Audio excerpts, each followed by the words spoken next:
So here's the plan of the talk. I'm going to just define what a paper Moebius band is, and then I'm going to explain the previous work that I know of about this. And then I sort of have two results. I'll talk about sort of an improved bound on these things. And then there's kind of two main conjectures. And I didn't solve them, but I sort of reduced them to some calculations, which I can't quite do. So maybe before giving a formal definition, I'll just say, so I mean, you have a piece of paper like a strip, and probably everybody's done this, and you can give it a twist and you get a paper Moebius band. And then you could imagine making it a little smaller, and again, making a paper Moebius band, and and then sort of how small can you make it? That's the question. So the definition of a paper Moebius band is just basically you can bend the thing in space, but then mathematically it looks sort of complicated. What you have is on the left you have just the standard planar Moebius band you get by identifying the opposite sides of a rectangle, and then you have a smooth, locally intrinsically isometric map. So if you measure distances on the surface of the Moebius band, you want F to be a local isometry. And these, it's a zero curvature surface, so it has these ruling lines. These are kind of segments that are mapped in, these pink segments are mapped in isometrically. And then there's a question by Halpern and Weaver from '77, which is how small can you make this to get an embedding? And maybe really what's the inf of all the lambdas which get an embedding? So I wanted to show you a couple. First, I wanted to show you an example that's kind of a cheat. Like you could take a square piece of paper and you could first kind of fold it up like an accordion, like so. And then you could sort of give it a twist and turn it. But that's a cheat. That's not approximable by smooth isometric maps. So, I mean, if you could do something like this, the answer would be 0, but you're not allowed to do that. So I'm not an expert on this stuff. I just read about this. My friend Sergei Tabashnikov told me about this, and there's a really nice chapter in his book by Fuchs and Tabashnikov about this question. So, so here's the first example, which I'll give a visual aid to. You start with a 1/√3 piece of paper, and you first fold it up like this, and then you close it like a wallet. And this thing is not embedded in itself, but it's approximable. So the answer is no worse than √3. √3 should be is one. So this is the main conjecture, is that this is the best you can do. There's another one which some of you may know. It's fun to make. This thing is, I think, 3√3, but it's got 3 twists. It's the hexaflexagon. This is a fun thing. It's sort of like a 3-sided hexagon. Anyway, so there's a nice example.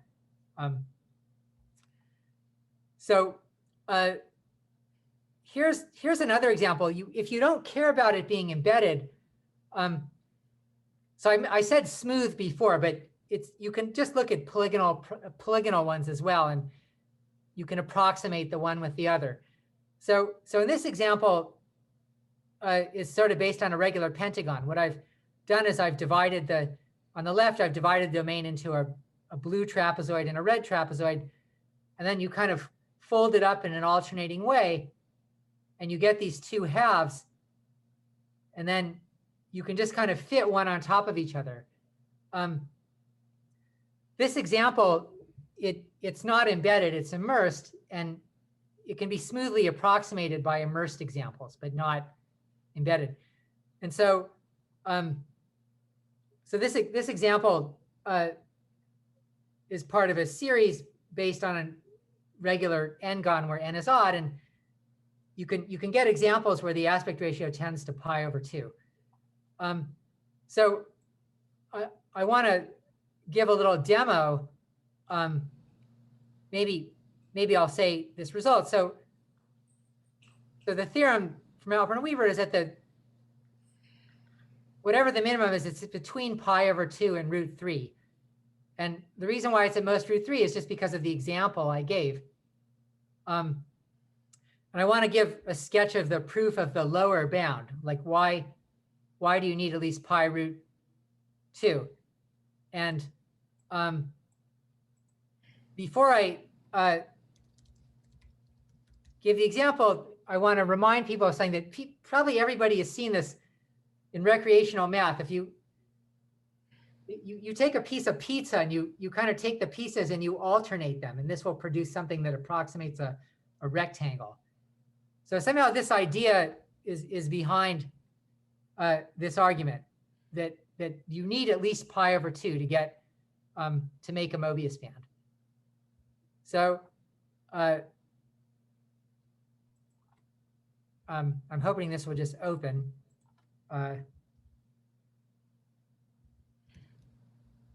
Okay, hang on. I'm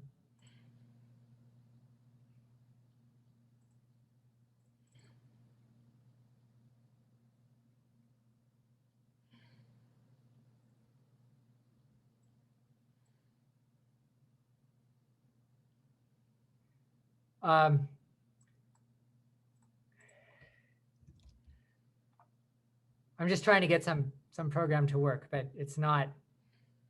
It was working 5 minutes ago, of course. Okay, I'm just gonna have to tell you how this works. You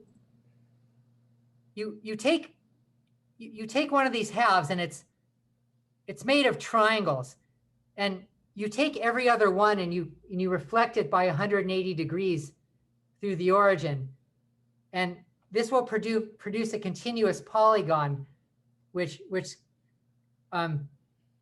connects say a point on the x-axis to sort of a point on the other side of the x-axis. This gives you a curve that stays outside the sphere. Okay, I'm just going to try this one more time. You could try open it in Preview or Safari. Yeah, I don't want to go too far afield. Maybe I'll try to show this in a program I made. So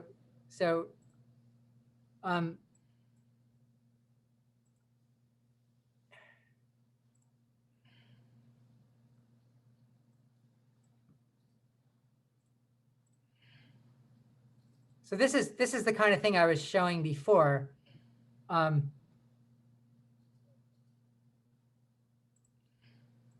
there's a curve here. You could say it like this. This curve I'm drawing here, this kind of blue curve. It's the image of the kind of center line of the Moebius band, and it's like A plus B plus C plus D. And if instead you do A minus B plus B, if instead you take the alternating sum, you'll get a curve that goes like this. And then if you do both halves, you get this kind of curve which sits sort of on the outside of the sphere. This is a planar example, but in general, you'll get this curve, and it's a polygonal curve that's associated to the Moebius band, and it starts on one side. You can even sort of change the structure a little bit, and the curve will change, but it's actually kind of a beautiful curve. It goes from one side to the other, and it always, if you extend the edges of the curve, it stays tangent to the sphere. So geometrically, the outside of the sphere has a kind of a natural light cone structure. It's the sort of what's called the de Sitter sphere, and the light cones are all the rays and all the lines at a point that stay tangent to the sphere. So associated to each paper Moebius band is a kind of a light-like polygon that stays outside the unit sphere and goes from one side to the other because the Moebius band kind of closes up on itself. And such a curve has, the length of this curve is the same as the perimeter of the Moebius band, and it has length at least pi. So this is supposed to be a geometric argument why you get a lower bound of at least pi. But I apologize for the equipment failure, but I'm actually going to give better bounds in a minute. So that's anyway, this is the theorem of Halpern and Weaver that the minimum is between pi over 2 and √3, and then the conjecture is that the best one is that actually it's √3, and any sequence of minimizers converges to this triangular example in the suitable metric. So here's my first theorem. So this is a crazy expression, which I'm not going to completely explain, but it's better because pi over 2 is 1.508, et cetera, and √3 is 1.732. So my bound gets you like 3/4 of the way. And this one you can read about on the archive. So I'm going to explain some of the ideas in the proof of this, and then I'll go further. So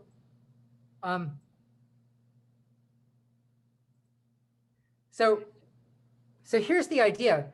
I mentioned before that this paper Moebius band is a ruled surface. So it has these special line segments where it's bending along, the kind of, when I'm calling them the bend images. And what the main lemma is that, well, a T pattern is two bend images which are perpendicular and coplanar. So the key idea is to show that if the aspect ratio isn't that large, you have a T pattern. So I'm going to give an idea of the proof. So let me first make a simplified assumption that these bends, I'll make a simplified assumption that each bend has a unique perpendicular one. And if you look at the bends, they kind of turn all the way around and come back. They've turned pi around. So it makes sense. There certainly is one that's pi over 2 away, but it might not be unique. But just assume for a minute it's unique. Then I have a continuous path of these perpendicular bend images. And every two of them are kind of contained in a pair of parallel planes. You just take the cross product of the directions and then take the planes normal to those. So I've got these two planes, and as I move around, if I've got A and B, I eventually get to B and A. And so the bends have to interchange, and also the planes that contain them have to interchange. And one possibility is that they could sort of turn like this, but then it turns out that sphere curve I was talking about would be way too long, much longer than this 7 pi over 12.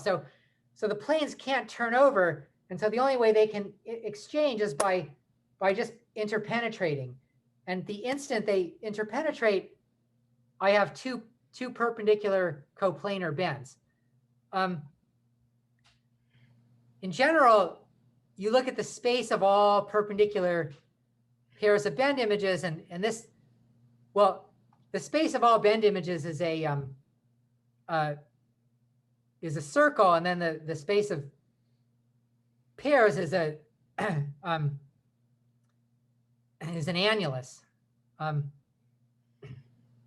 This part of the talk is actually very similar to Josh Green's talk about inscribed rectangles. But anyway, this blue curve, these blue curves here are supposed to be the subset of pairs of bends that are perpendicular. And generically, this thing's a one-dimensional manifold. And then for homological reasons, there's at least there's an odd number of components that are homologically essential.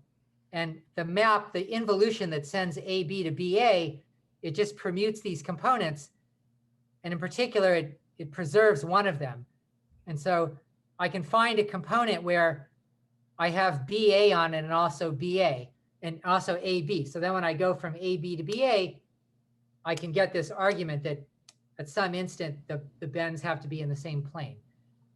So that's a sketch of the proof that as long as your paper Moebius band is not too long, there's a T pattern. And then if you have a T pattern, here what I've shown is I've cut open along the T pattern. So B stands for bottom and T stands for top. And then on the right, I'm showing you the T pattern. It's the B is, I've normalized so that B is horizontal and T is vertical, and the whole business is in the XY plane. Then these vertical sides, L and R, I'm showing you their images under the map. And they're not necessarily in the plane, but they definitely connect the dots in the way I've shown. And so let me just give a quick argument and show you that why the aspect ratio of an embedded paper Moebius band has to be at least the golden ratio. Because these bends all have length at least 1. And if you and you could take the convex hull of the bends, which is this blue triangle here, and the rest of the thing has to hit all the vertices of the convex hull. So it has to be at least as long as the convex hull.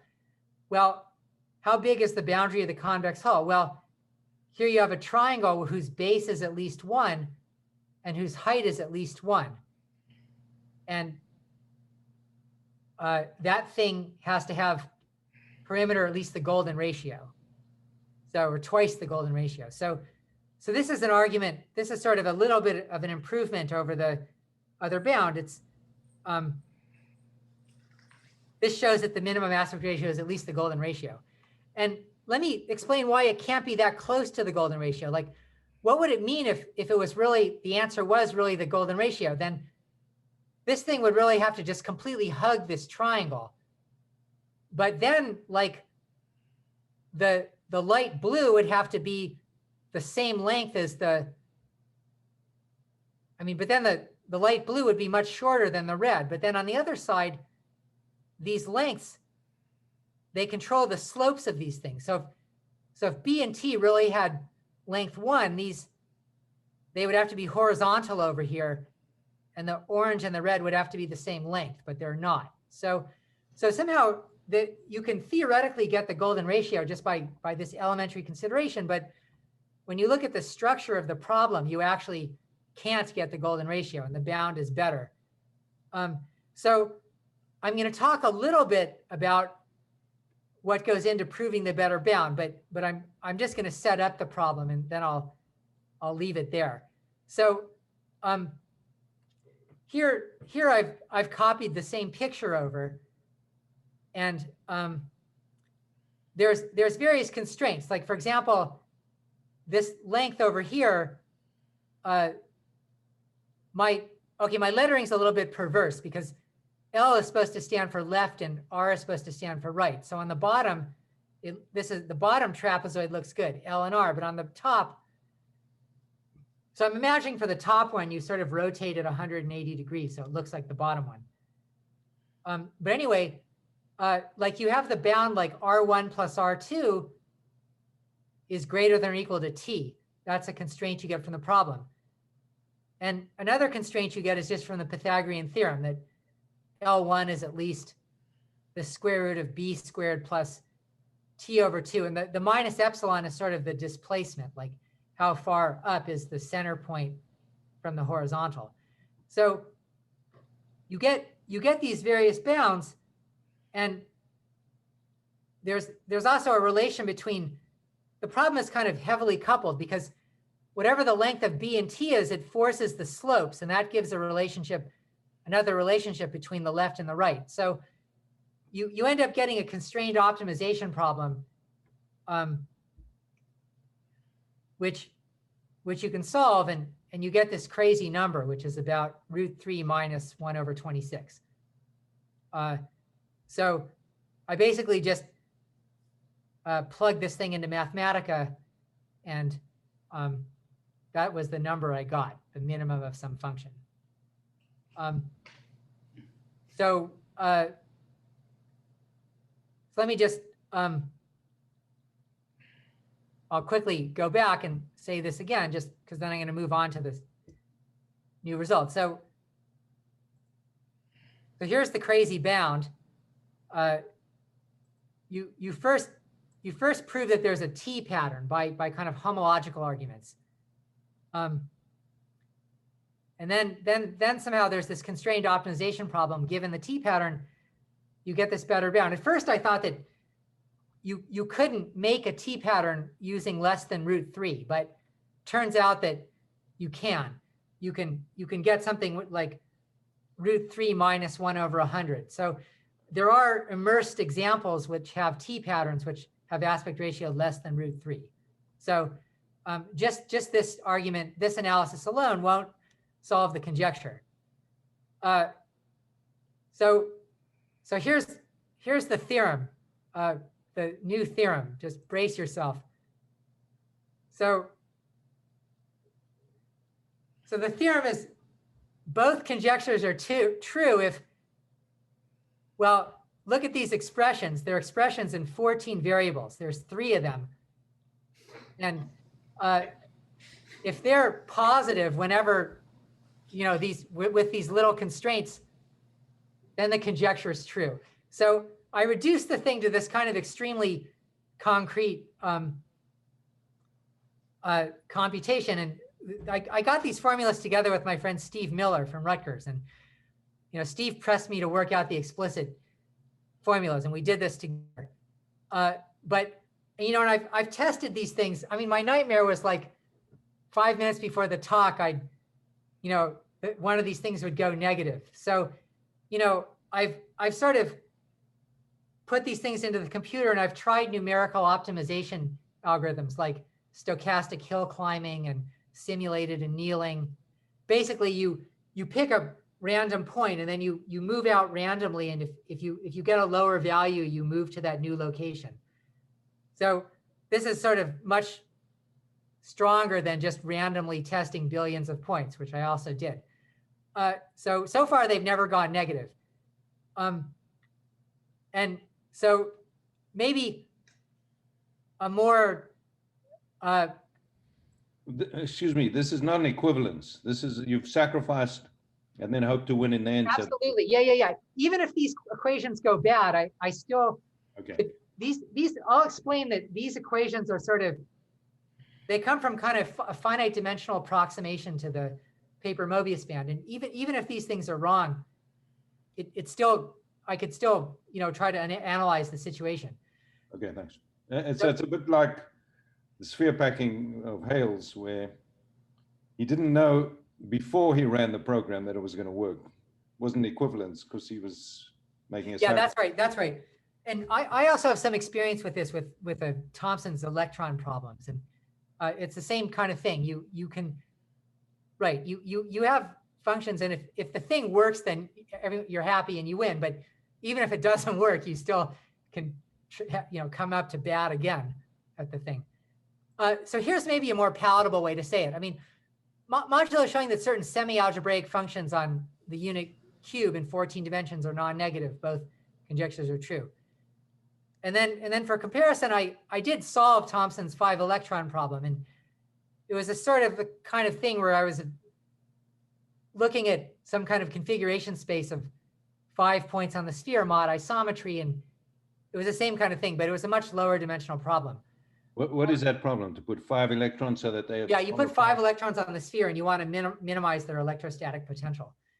So that looks like a 10-dimensional problem, but when you mod out by isometries, it's 7-dimensional. And sorry, is there a conjecture or a statement of the minimum arrangement of the 5 electrons? Sure. The conjecture is there was the triangular bipyramid. So that's a point on the North Pole, a point on the South Pole, and 3 points on the equator that make an equilateral triangle. So I mean, I ran the computer. It takes like 6 hours, and it works. And I mean, there's some local analysis as well, but I'm just saying that it's the same kind of problem. It's just higher dimensional. So maybe I'll explain the idea of the proof. So let me say what a tensegrity is basically. I mean, roughly. So a tensegrity is basically a graph where you think of some of the edges as being made out of wood, And so their lengths are completely fixed. And other of the edges are made out of something like rope. And so it's what you're giving is an upper bound to the length. And then you kind of put the thing in some configuration and you want to know, can I actually make the thing without tearing the rope? So a Moebius band, a paper Moebius band is actually a lot like a tensegrity. It's sort of like an infinite dimensional tensegrity because the bend lines are like wood. They're completely rigid. But sort of in the transverse direction, you can kind of compress things. It's more like rope. So you can imagine approximating a paper Moebius band by a tensegrity by just paying attention to certain of the bend lines and then sort of looking at the vertical edges between them. And my original argument way back here is really what I was doing. This is a very simple kind of tensegrity. I'm just keeping track of really these bend lines. There's really only two because the top and bottom are identified. And then there are these four edges. So the idea behind the second result is to do a more sophisticated approximation. So there's two main ideas in the proof, or I should say the reduction to this calculation. The first is that you use the embeddedness to force certain kinds of configurations where the tensegrity is kind of stretched. And then this calculation where you show that the energy, so to speak, which is just basically the aspect ratio, is larger than √3, except for the absolute minimizer. So first I'm going to explain how this works. And I've drawn a picture here, which is sort of a cartoon. So let me just explain this picture. The black pieces are part of that T pattern I've got already. And then one of these blue ones is sort of some other bend line. And then what I'm going to argue is that there has to be, like in some situations, there has to be another bend line that just, if it was planar, the bend line would have to contain the tip. The one blue one would have to contain the tip of the other blue one. But really, since it's three-dimensional, I'm projecting the picture into the plane of the black ones. And so it's really just one of the blue ones has to be sort of over the tip of the other one. So this is, and then the green is sort of the vertical edges. And you can see it's sort of stretched out. And if that's stretched more than √3, then you get the result. So the first part is to sort of argue topologically that you get these kind of funny stretched positions. And then the second part is to just set up the equations and hope that their energy is at least √3. And maybe I can say the philosophy is that I was looking at these T patterns, and I said before, I think I have this on the next slide. Here's an example of one where I can create a T pattern. I'm just focusing on the bottom half, where the aspect ratio is less than √3. But if you think about it, somehow the triangle you get is a little bit different shape than the equilateral triangle. And it sort of forces these little bumps to be made. So somehow you fold the thing out and part of it has to stick out past the convex hull. And then the other half would be, I'm not drawing the top half, but the top half would be sort of symmetrically placed. You'd like reflect in the horizontal. And this thing's a perfectly good immersed Moebius band with a T pattern. But in order for it to be embedded, one half would sort of have to go around the other half. And so it would somehow have to, like, one of the bends would have to sort of go through this yellow point or around the yellow point, or maybe it would come on the other side. So this is sort of the top topology part. And in their book, Tabachnikov and Fuchs say that the main obstacle to getting anywhere in this conjecture is, like, how do you use the topology? It's a sort of, because there are immersed examples that are better than √3. And so it's sort of like a protein folding problem. Like, you've got this kind of structure, and what does it mean to be embedded? Like, and somehow the advantage of this approach is that it sort of separates the geometry and the topology. I mean, I didn't quite prove I didn't prove either of the lemmas I listed, but the topology one is pretty obvious from the calculations. So I'm going to sort of spend a couple minutes explaining how the topology of the Moebius band forces certain kinds of configurations. And this is the kind of thing where it might be better just to let it wash over you, because it's just an idea. Anyway, I somehow was not, I feel like this, well, I don't understand surfaces very well. And so I had to do everything just using straight lines. That's maybe the punchline. So I want to explain, like, here's a picture which is worth looking at. So here, I'm imagining that these are some of the bends. I'm projecting into the plane, and I'm looking at 4 bends, a black one, 2 blue ones, and a red ones. And I'm drawing it like a knot diagram where there's certain crossings. Certain of the bends are over certain of the other ones. And the slanting blue bend has to connect up with the vertical blue bend. This whole thing is taking place in some kind of embedded surface in space. And the way I've drawn the crossings, the slanting blue one goes under the red, and the vertical one goes over. And so if you think about the one sliding over and connecting up to the other, it's blocked by the red unless it goes all the way out, swings all the way out and goes past the yellow. So this kind of topological configuration forces this blue bend going somewhere along here to lie over the tip of the red one.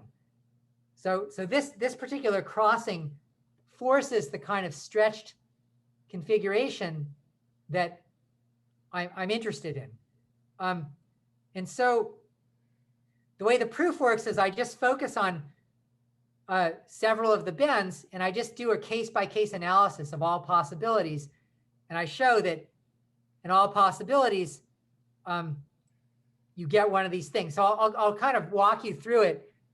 But so like here, I'm sort of looking at the possible crossings. Like maybe this is like an undercrossing and this is an overcrossing. But then if I slide the blue one down, the red one blocks it. This is case 1. Case 2, again, if I slide the blue one over, it's got to swing all the way out and hit the yellow, or it's blocked. And the other one's case 3, same problem as case 2. And I should say that you could imagine other things happening. Like you could sort of imagine maybe the red one like sliding all the way, like maybe it goes up the top rather than the way I'm saying it does. So I'm sort of saying that I'm drawing some pictures. I'm saying that it has to do certain things. And I'll explain a little bit later. I'll show some demos, which other calculations I just kind of micromanage the picture and sort of argue that if it doesn't do the thing you're expecting, it's way off. It's way too big. So anyway, somehow you're left with case 4. And then with case 4, there's more cases. You're trying to determine the crossings. And in all cases, the way this pictures work is that the blue one is moving and the red one is fixed. And here, like this crossing can't be right because the blue one would get blocked by the red. And so here's an example where the blue one has to slide over and hit this bump. And anyway, I mean, it took me about 50 times to get the pictures right. I think they're finally right, but I kept making mistakes. So anyway, I think there's just a finite number of possible crossing diagrams, and you just go through them, and eventually you get to this kind of situation. So maybe it looks like I have some time, so maybe I'll show you the kinds of calculations I do to control the topology.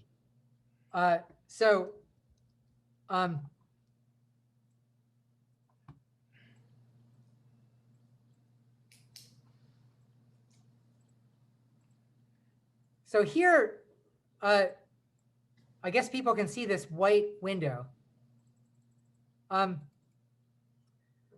So I'm going to look at a certain, I'm going to look at the bend whose angle is pi over 3 with the x-axis. And I want to argue that it's got to have one endpoint in this green piece and one endpoint in this green piece.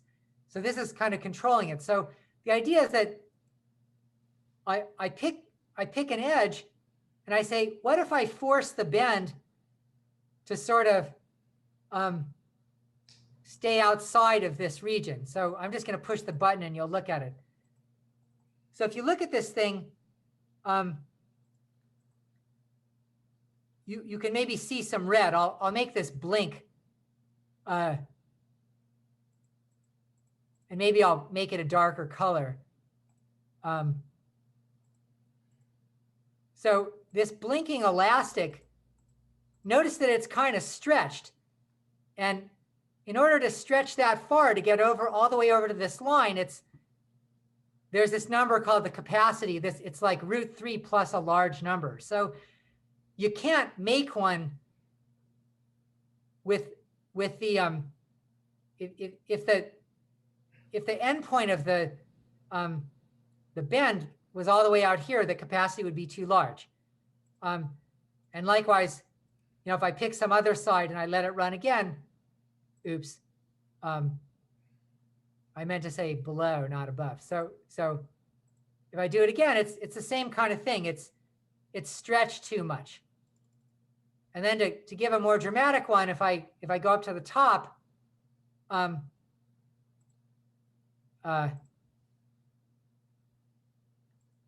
okay, I reset it. Then you can see it's like really stretched a ton. So, you go around and you do these 5 calculations, and what happens is that and then you do 5 more down here, and you argue that a bend of a certain angle has to lie. It's really a 3-dimensional thing. So its projection lies in these green things. And then you might wonder, why do I care? Because I can turn on others, like I can prove similar results for other bends, say ones that have angle minus pi over 3, one of their endpoints has to be in here, and the other one has to be in here. And any segment that has the red endpoints in here is forced to cross any segment that has its endpoints in the blue. So by doing these kinds of calculations, so this is sort of a kind of how you would computationally prove that in an optimal Moebius band, you'd have to have a certain crossing, which would then appear in this diagram. I think it's in this picture, it's the kind of the one where I'm waving my cursor. So you go around and, I've got a bunch of domains like this. They're all different ones. And so one set of bends of a certain angle would have to have its endpoints in the 2 blue and the other one on the red. And you can have something in the red cross something in the blue, but only if the blue one lies to the left of the red one lies to the left of the blue. And so I have all these various domains, and I said in my statement that there were a bunch of calculations, which I haven't done completely, but these calculations show that all the bends I'm interested in have their endpoints in these various domains.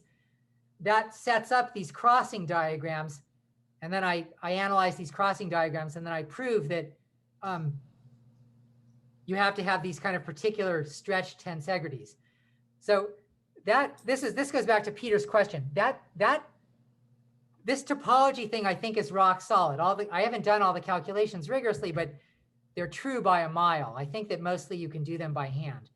So what it sets up is just a few key calculations, like the one I drew before, where like there's really, one possibility is that sort of like I've got these 2 halves, A and B, and A has a bump over here and a bump over here, and B has a bump over here and a bump over here, and A could sort of touch A itself, or A could touch B, or B could touch A, or they're just several possibilities, and each possibility is supposedly ruled out by a calculation. So to do these, maybe I'll just kind of show you. I mean, maybe I'll say again, like, I mean, that's pretty much all I have to say, except that I can just give some, you know, like what kind of evidence I did. Like you just, I mean, maybe I'll show another demo of this kind of thing. So this picture you're looking at here that's what it would look like for the true optimizer, the presumed winner in this competition. And then I can just kind of push the button, and it's doing a kind of, well, let me make it, it's doing a kind of a hill climbing algorithm. What it means is, as I was saying, it finds a configuration, and then it evaluates nearby ones, and then it picks one if it's better. So the capacity right now is 0.03. So if it stays above 0,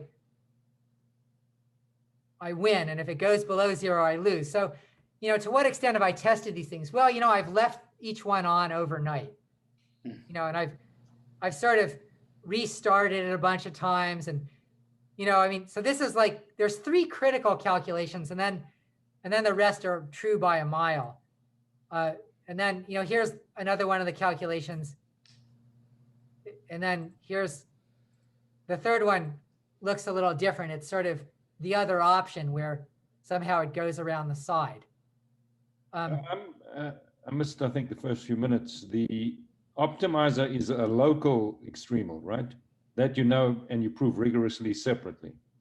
If you don't know that you are locally extremal, I don't see how you can use a computer to decide. Oh, this isn't a proof of anything. No, this isn't a proof of anything. This is just trying to show that there aren't any counterexamples. But can't you turn it into a proof? Well, okay, so suppose you were local. Suppose you analyzed it analytically locally, and then all the others win by mile. Then you win. Yeah, okay, so that's exactly how it works for Thompson's problem. The energy function has a convex graph in a neighborhood of the. Okay, so my point is that you always have to actually rigorously handle or prove some local minimum, and then the computer could handle everything else if there's some room to jiggle at all other bad guys. Absolutely. Yeah. So locally, it's a little bit complicated. So the function is actually, well, it's either 8 or 16, but it's a maximum of 8 or 16 algebraic expressions. So if you look at what it looks like in a neighborhood of the presumed winner, it has a kind of, you know, conical structure there. I mean, it's sort of a piecewise algebraic function, which looks like more or less the cone of a piecewise algebraic function on a sphere. So, you know, yeah, I mean, it's sort of, there should be some kind of local analysis in various sectors to take care of everything near the best. And then, but the only question, you know, I think I can even make it so that these are Lipschitz functions. I mean, you know, so I mean, it ought to, in principle, like exactly what you're saying should work. I mean, it just might not be feasible, you know. So maybe this is like, I just have to wait 30 years, and, you know, so if no one has solved this by a reasonable method in 30 years, then they can just push the button on their super Mac, and, you know, it'll just spit it out. You know, calculations that were impossible in 1955 or something, or you can do them in a microsecond now. So I think it's right. I mean, well, and also, I mean, you know, Steve Miller and I are thinking about it, maybe with Steve on the team. Well, actually, he's kind of good with Mathematica. So anyway, that's where I got. I mean, the first bound, just an improved bound, is it's all it's all done. And this thing is just, yeah, I'd say done mod these calculations, which I'm a little bit scared of, but yeah, maybe they're doable. But like Peter was saying, even if these calculations don't work, the topological part still sets up these configurations, and I'm just trying to do them from a kind of a very finite dimensional approximation, and they might be still true just for other reasons. So what do you believe now is the truth? I didn't understand. You believe that the square root of 3 is the truth, or your number is the truth? no, square root of 3. It's obviously the best. I mean, because I believe these calculations that and I mean, and even if it wasn't square root of 3, these kinds of T patterns, you have to work quite hard to make them, and so maybe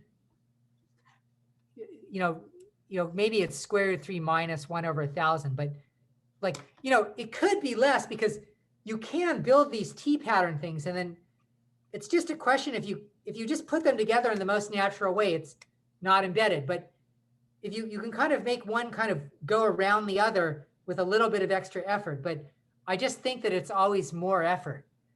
So somehow that's why I think it's true. And then these calculations I was explaining at the end are trying to explain why if you have to go around, it's more effort. But I just somehow it's not quite low enough dimensional to do. But yeah, I totally believe everybody thinks this one's the best. In fact, my wife just said, yeah, she had some trick for you can try this yourself. You take one and then you kind of just squeeze it down and it will turn into this optimal one. So my wife just said, well, it's obviously true. Why are you wasting your time? So yeah, I think it's true for sure. Great. Well, I'd like to thank Richard for a very entertaining lecture. Thank you very much.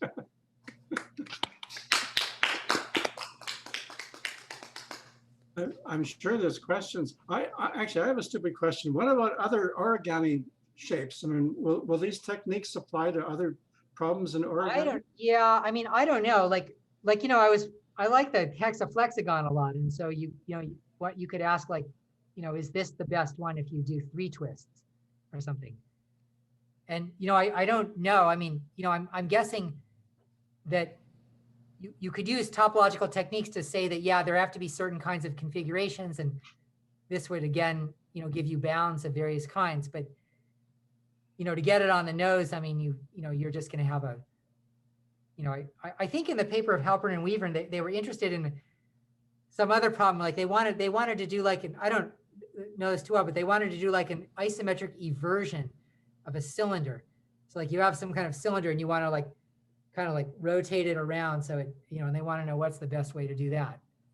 I mean, there's other, there's another subject called geometric knot theory, where they also consider kind of things where you have a piece of rope and you want to know what's the best trefoil knot, what's the shortest piece of rope you can use to, and somehow I've seen a talk on that, and the answer turns out to be non-smooth. The optimizer for the the trefoil knot is, they did some rigorous analysis and they don't know exactly what it is, but they know it's not smooth.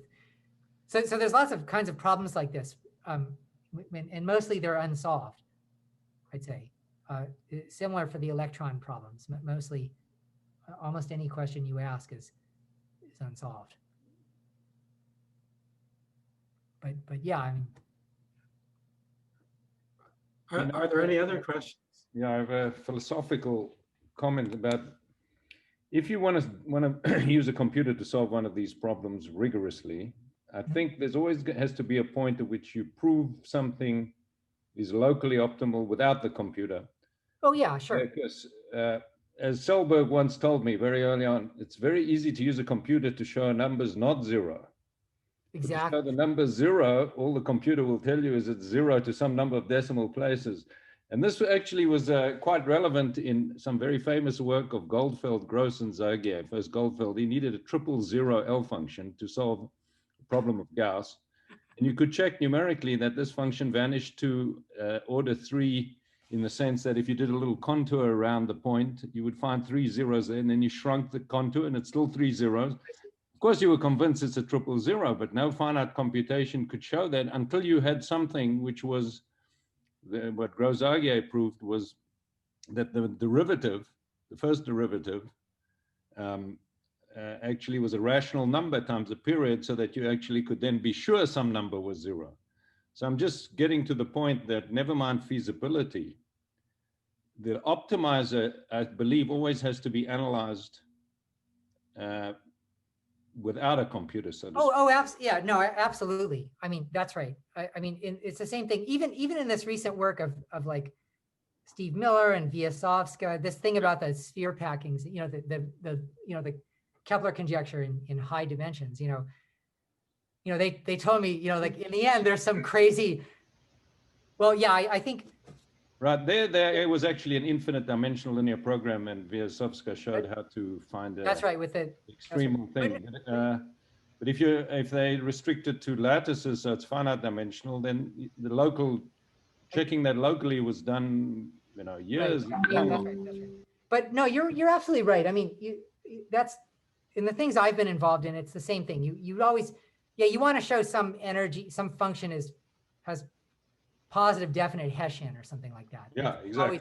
It's basically the second derivative test. Right. But you need to know the first derivative is identically 0. Yeah, that's okay. Well, in this, yeah. So, but I mean, I'm not okay. So, anyway, that's, you know, okay. I'm not near. Right, but you're right. That's a problem that one of the many. So that usually you see from the structure of the problem or the symmetries. Yeah. Yeah. Right. You can. Anyway, you can do contour plots in Mathematica for several of the variables, and it looks totally obvious. I mean, that everything just kind of crunches down to this, you know. Thanks, nice. Yeah. Maybe I haven't followed something that was already explained. So it's not clear if you can have an algorithm that will get better and better bounds closer to square root of 3.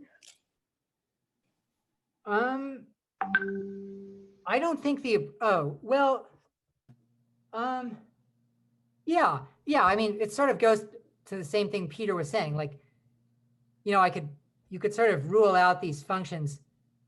I mean, say in a very powerful computer, you could say that like such and such a function was very close to being positive. Like if it's positive, I win. But I could prove it's bigger than -1/1,000,000,000 by a finite calculation, I think. And so I think yes, there's an algorithm, but it's not a feasible algorithm.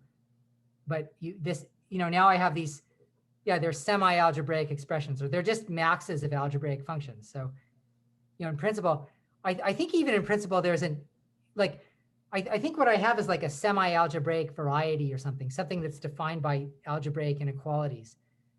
And I mean, someone was telling me, Igor Rivrin was telling me that like there's an algorithm for showing that such a thing is empty. So maybe, you know, there's actually an algorithm that will. Yeah, the decision procedure, the Tarski, Seidenberg. Yeah, right. Like maybe I could just plug this thing into some, you know, known algorithm, and it just says, yes, this semi-algebraic set is empty. So that would be another way to do it. That wouldn't involve any numerics at all. But I don't know how to do that stuff yet. So that would be another approach. But yeah, I mean, it's algebra, you know, I mean, it's in the electron problem, it's sort of more complicated. You have rational functions or something. So anyway, but yeah, definitely yes to your question. I think with the stuff I did, there's an algorithm for, yeah. I have a related question, but I mean, you can sort of try to certify like at least non-negativity of polynomials on like the unit cube by, you know, sums of squares or you know, or various sure, many methods, right? Is that something that that you've? Yes, that's a great question. So these are actually what you'd call solvable expressions. They just involve square roots, and you can, like, you know, if you want to analyze like root a minus root b, like you can multiply by root a plus root b, and then you just have a minus b. So in other words, you can just, you know, multiply the whole thing together, so to speak, by the Galois conjugates, and you'll just get this enormous polynomial basically on the unit cube and in 14 dimensions. And then you can use, yeah, sums of squares, or I even know some algorithm that I made up called positive dominance. I mean, there's various, you know, methods that you can use, you know, some general, whatever. Yeah, I mean, you can reduce it to a question of a polynomial being positive on a unit cube. It's just that I think like the number of terms would be really, really huge. Have yeah. you tried? I didn't try, but I tried simpler expressions, and it's sort of, I mean, It's already too big. yeah. I mean, maybe I'll try it. Just I'll take a day and, you know, see what they look like. But I mean, I'm guessing it's, I don't even know what the number would be. You know, trillions of terms or something. Yeah. Because you've got 14 variables, and, you know, every time you do this, you do it once, and then, I mean, maybe it's not terrible because you don't have any iterated square roots. So you just have a bunch of individual square roots. So, or maybe what you can get it down to is like the max of a bunch of polynomials is positive, and, you know, maybe that's not so bad. But that's another approach that would be good.